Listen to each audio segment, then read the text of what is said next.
Mike Tyson earned $500 million. The most feared heavyweight in boxing history.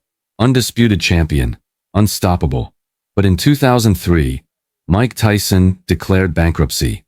$500 million. Gone. One man was responsible. Don King. His promoter. His mentor.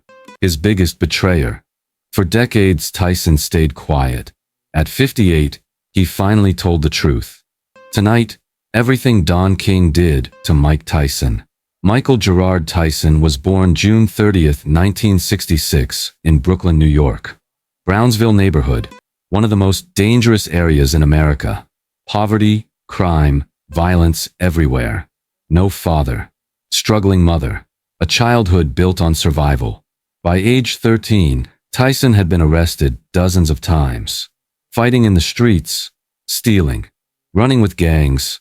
The system sent him to try-in school for boys, in a juvenile detention facility, upstate New York. There, a counselor named Bobby Stewart noticed something. The angry, scared kid from Brooklyn had extraordinary natural ability. Stewart introduced him to Cus D'Amato, a legendary boxing trainer living in Catskill, New York. Cus D'Amato took one look at 13-year-old Tyson and saw the future heavyweight champion of the world. He became Tyson's legal guardian, moved him into his house, trained him every single day, taught him the peekaboo style, head movement, aggressive combinations, explosive speed. Cus didn't just train Tyson's body, he trained his mind, built his confidence, gave him structure, gave him purpose, gave him love. Cus was my father, Tyson said years later. The only real father I ever had. By 17, Tyson was destroying everyone in the amateur ranks.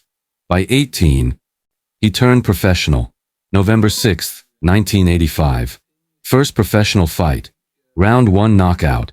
The beginning of something terrifying. Fight after fight, Tyson demolished opponents. Not just beating them, destroying them. Round 1, round 2, sometimes seconds. His combination of speed and power was unprecedented. Heavyweight boxing had never seen anything like it.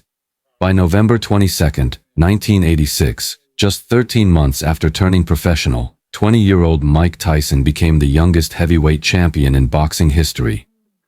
Knocked out Trevor Berbick in round 2. The world was stunned. Cus D'Amato didn't see it. He died in November 1985. Just when his greatest creation was about to conquer the world. And that's when everything started falling apart. Without Cus, Tyson had no anchor. No protection. No father figure keeping him grounded. And the people around him changed. Bill Caton and Jim Jacobs, his managers, tried to maintain order. But Tyson was 20 years old, suddenly worth hundreds of millions, with nobody strong enough to control his impulses. Then Don King appeared. Don King was born August 20, 1931, in Cleveland, Ohio. Street hustler, numbers runner, convicted killer. Served 4 years in prison for stomping a man to death. Walked out of prison and somehow reinvented himself as boxing's biggest promoter. By the time King entered Tyson's life in 1988, he had already stolen from Muhammad Ali, Larry Holmes, and dozens of other fighters. His methods were proven. His manipulation was legendary. King saw Tyson and saw the greatest opportunity of his lifetime. He moved quickly, systematically isolated Tyson from people who genuinely cared about him. Bill Caton, his manager, was pushed out. Loyal advisors were replaced with King's own people.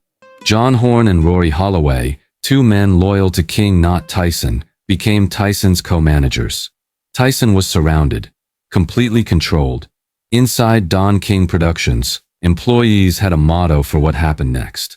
4 letters. CBMT. Charge back Mike Tyson.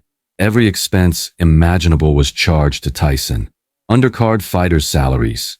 King's office costs. King's staff salaries. King's family expenses, legal fees, travel costs, hotel bills. Everything charged back to Mike Tyson. We used to joke and laugh about it in the office, said Joseph Mafia, head comptroller for Don King Productions. When in doubt, CBMT. Tyson was earning $30 million per fight. But by the time King and his co-managers finished, Tyson was seeing less than half. And sometimes, far less. The two Holyfield fights alone paid Tyson $60 million. King took $9 million directly. Horn and Holloway took $6 million more. $15 million gone before Tyson touched a cent. Foreign broadcast rights were sold without Tyson's knowledge. King collected those fees personally. Tyson's likeness was sold to companies without his permission. When the WWF needed Tyson's image for WrestleMania advertisements, the rights were credited to Don King Productions. Not Tyson. Tyson had no idea. He trusted King completely. "I authorized him to look out for me and my money," Tyson said in court depositions. "I would do anything he told me to do." That blind trust cost him everything. By 1995, Tyson had earned over $200 million and couldn't account for most of it. The money was disappearing, quietly, systematically, ruthlessly. Don King was just getting started by 1997. Cracks were showing everywhere.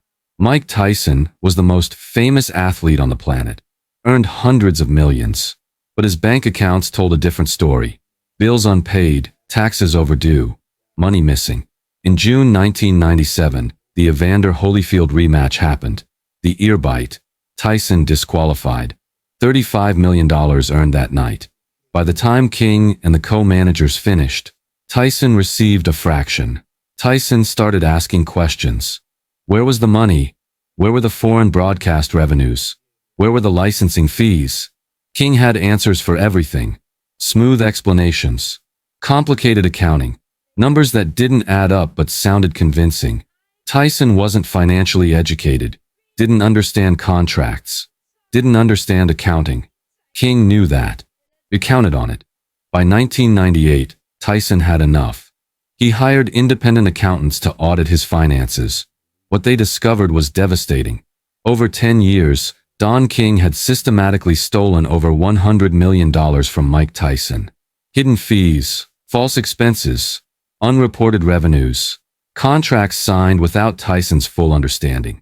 Money flowing from Tyson's earnings directly into King's accounts. In August 1998, Tyson filed a federal lawsuit. $100 million. Fraud, theft, conspiracy. The lawsuit detailed everything. Fight purses manipulated. Foreign rights sold secretly. Expenses fabricated. Likeness used without permission. King was furious. Filed a counter lawsuit for $110 million. Hired the best lawyers money could buy. Tried to intimidate witnesses. During Tyson's deposition, and King actually entered the room uninvited, sat across from Tyson, stared him down, tried to intimidate him into backing off. It didn't work, but the legal system moved slowly. Years of depositions, mountains of documents, endless delays. Tyson's personal life was collapsing simultaneously. Financial pressures mounting, legal bills accumulating. In 2004, exhausted and broke, Tyson settled. $14 million. From a $100 million claim, a fraction of what was stolen. The settlement went entirely to pay Tyson's debts. He personally received nothing. In 2003, Mike Tyson declared bankruptcy. The man who earned $500 million filed for bankruptcy protection. Debts of $38 million. Money owed to the IRS. Money owed to ex-wives. Money owed to creditors worldwide. When the most financially successful heavyweight in boxing history was broke, Don King walked away. No criminal charges. No prison time. No serious consequences. Just a $14 million settlement he considered pocket change. But Tyson never stopped talking. Never stopped exposing what happened. In interviews over the years, Tyson was brutally honest. Don King is a predator, Tyson said publicly. He's a vulture dressed in a human suit. He didn't have no reason to do it. Tyson said on a podcast, he's just a mean, nasty guy. A ruthless, deplorable, greedy man. He robbed me blind, Tyson told reporters. He took advantage of a kid who trusted him completely. Tyson described King's method simply. He would befriend you. make you trust him completely, then systematically destroy everything you built. Take everything you earned. William leave you with nothing. The people inside King's operation confirmed it. Joseph Mafia, King's own comptroller, testified about the CBMT system. Charge back Mike Tyson. Every expense, every cost, every dollar possible charged directly to Tyson's account. Former employees described watching Tyson's money disappear in real time, knowing it was wrong, saying nothing, because King was terrifying to cross. Larry Holmes said it perfectly. Don King would steal your eyes and come back for the sockets. Today, Don King is 93 years old. Never served a day in prison for stealing from fighters. Never publicly apologized. Never admitted wrongdoing. Still claims he made Tyson rich. Mike Tyson is 58. Rebuilt his life slowly. Cannabis business, podcasts, speaking tours. The Netflix fight against Jake Paul in 2024. On finally earning money nobody can steal. I made new laws, Tyson said recently. I had to suffer for them, but other fighters won't have to. That is Mike Tyson's legacy beyond boxing. The fighter who exposed Don King, who sued the most powerful promoter in boxing history, who suffered so future fighters would be protected. $500 million earned, most of it stolen, but the truth finally exposed. At 58 years old, Mike Tyson made sure of that.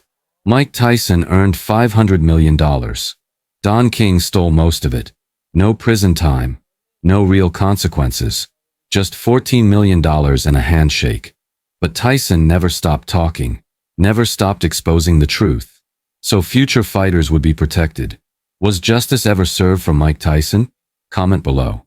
Subscribe for more untold stories of boxing's biggest betrayals. Because some fights happen outside the ring.